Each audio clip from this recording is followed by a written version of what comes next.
Hi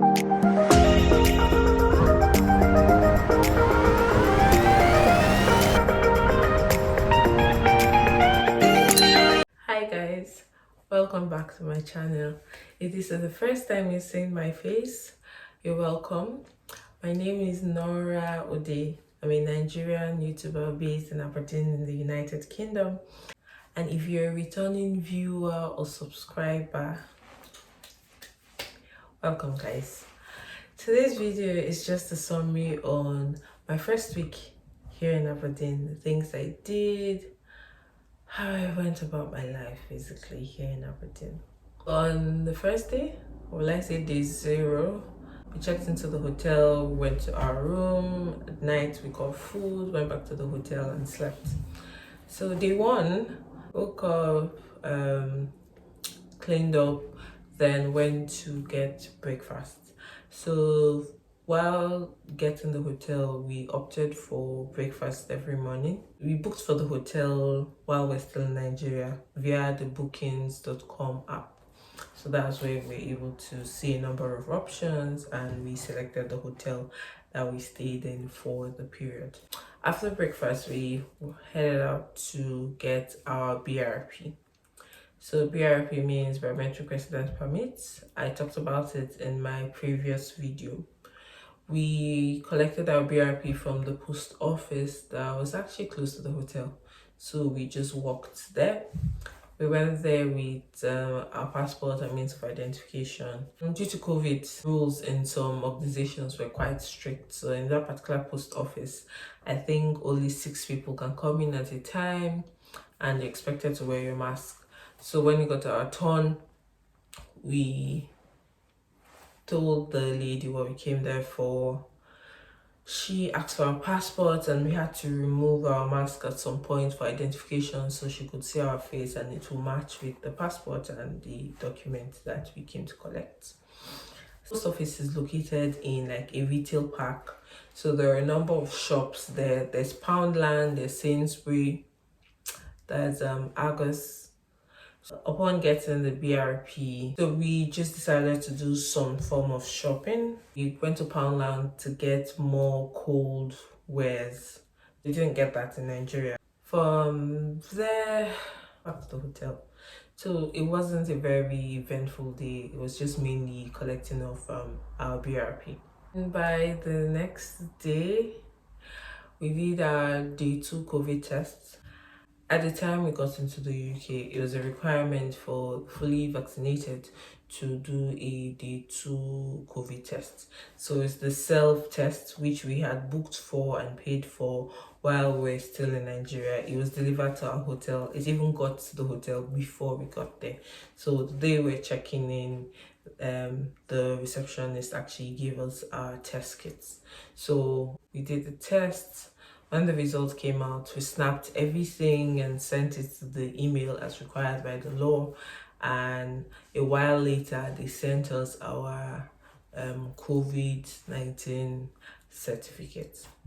So they went pretty much normal. TV, phone calls, all of that.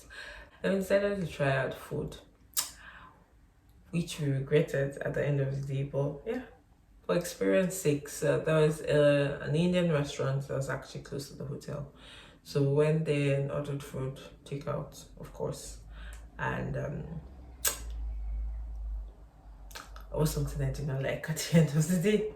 I think by the 3rd or 4th day, I experienced my first snow. As an adult and as a human being basically on earth. Heck, I live in Nigeria, so I've not seen snow before. So in the particular morning, I came out and I actually had plans to at least walk around, do some sightseeing outside of the hotel, and I just saw snow. So the same way I saw the snow, I just recorded a video and I just turned back. At this point, since we had gotten our BRP, we had opened our bank account and we had transferred some cash into the account. So we were able to pay for some things that we couldn't use our Nigerian domiciliary account card for, as well as cash. While in the hotel, we had started looking out for houses. So there are websites that you go to look at houses and set appointments for viewings. So you can go with an agent and look at the house, and if you're interested, you go through the process of renting the apartment. So during the first week we did that as well, and we started going for viewings. By the first week we had seen a couple of houses, and we had still set appointments to be able to see more houses in the coming week. So I took strolls, evening walks, walks during the day. The good thing is that I could actually walk at any time because there wasn't this sun that you experience in the afternoon. It was still cold. It was very cold. It was very cold. I had my gloves. I had to put my hands in the pockets of my winter jacket. At a point, I almost put my hot water bottle in me before wearing my jacket. That's how I just needed some warmth, guys. But it was actually cold when we got here. And I remember there was a day I was going out, and a lady passed me with shorts. I had to turn and look at her, and I asked my husband, are we in the same area? Like, is it the same temperature that we are feeling, that she's feeling? Because I don't get how I'm almost freezing to death and you're walking in shorts. Like, shorts. But yeah, there are people that probably are natives and they don't really get cold easily. So I guess that's why. So yeah, there's a lot of sightseeing, trying to enter the bus. In the first week, we actually also went to my husband's school. So went to the school so he will know his way around and to collect his student ID. So that pretty much sums up my first week in the UK. The main thing I did was just like get my BRP, do my tests, start viewing houses, and order a lot of food. I think I was going to the reception every day to pick up food because, like I said, the weather was cold. So if it wasn't very important or if it wasn't time to take a walk, I did not like being outside. So instead, I opted for delivery services. I used what's the name of this food delivery company? Oh yes, I used a lot of Deliveroo. So that's all, guys. I'll be seeing you in my next video. But remember, if you haven't subscribed, click on the subscribe button. If you enjoyed this video, give it a thumbs up. And if you want to be notified when I upload or post new videos, click on the notification bell. Bye.